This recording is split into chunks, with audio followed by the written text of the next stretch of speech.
বৃষ্টির মধ্যে গজরাজের হানা ধুরেশ্বর জামবেদিয়া অঙ্গনারী কেন্দ্র।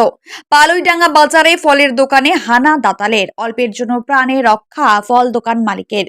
সাকরাইলের পালুইডাঙ্গা জামবেদিয়া এলাকার ঘটনা। বুধবার রাতে আচমকা দলছুট বুনো হাতি ওই অঞ্চলে হানা দেয়। প্রবল বৃষ্টির মধ্যে দাতাল হাতি তাণ্ডব চালায় জামবেদিয়া অঙ্গনারী কেন্দ্রে, যা সম্পূর্ণভাবে ধ্বংস হয়ে যায়। তাণ্ডব চালায় বাজারে থাকা একটি ফলের দোকানেও। ওই ফলের দোকানে ঘুমিয়েছিলেন দোকান মালিক, অল্পের জন্য প্রাণে বাঁচেন তিনি। হঠাৎ হামলায় এলাকাবাসী আতঙ্কিত হয়ে পড়ে। শিশুদের শিক্ষাকেন্দ্র ধ্বংস হয়ে যাওয়ায় ক্ষোভ ও দুশ্চিন্তা দেখা দিয়েছে স্থানীয়দের মধ্যে।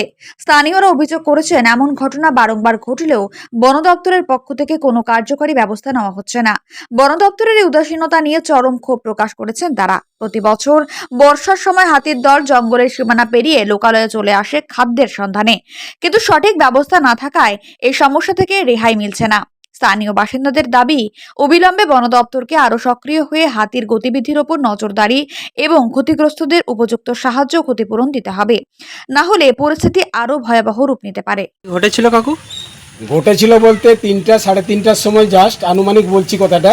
এবারে ব্যাপারটা হচ্ছে গিয়ে আমি শুয়ে আছি, শুয়ে থাকার পরে এবারে হাতি মেরেছে জোরে সজোরে ধাক্কা, আমার উপরে পড়ে গেছে আমার এই যে ফলের পেটি। পড়ে যাওয়ার পরে তখন আমি ধরপড়ে উঠেছি, উঠার পরে তারপরে দেখছি শুরুটা বের করে দিয়েছে। আমার 3 পেটি আম ছিল, এক একটা করে বার করছে। আর তখনই কী হলো, তখন আমি ছুটে গেছি ভিতর দিকে, ঘরের ভিতরে ঢুকে যাওয়ার পরে হাতি হাতি বলে চিৎকার করছি। বাইরের কজন ছিল 3-4 জন, ওরাও চিৎকার করলো, আমিও চিৎকার করছি। তখন বাইরের একজন বলছে, পোটাই হাতিলে যাবে না, শেষ করে দেবে তোমার সব, তুমি উপরে উঠে যাও। উপরে উঠে গিয়ে পাথর দিয়ে তাড়া করেছি হাতিটাকে, তবে সে সরে গেছে। ওইরকম জায়গায় সরে গিয়ে এক পেটি তো খেলোই, আর এক পেটিকে ধরে এরকম নিয়ে চলে গেল। খেয়ে যাচ্ছি, প্রচণ্ড সাহস হাতিটার। আচ্ছা, দিয়ে বন দপ্তর তারপরে আমি সঙ্গে সঙ্গে দেন আর কি করলাম, বীরবাবুকে ফোনটা লাগালাম। বলছি কোথায় হাতিটা? আমি পালুইডাঙ্গার চোখের উপরে। তো পালুইডাঙ্গার চোখের উপরে বলছি ঠিক আছে, আর আমি বেরিয়ে যাচ্ছি। বেরিয়ে উনি বলছে এখন কোথায় আছে? আমি যে বালিভাষার মাথায় ফার্মের কাছে দাঁড়িয়ে আছে। তাহলে ওখানে 1 ঘন্টা দাঁড়িয়ে আছে। তাহলে ওরা কি ব্যবস্থা নিচ্ছে না বন দপ্তর?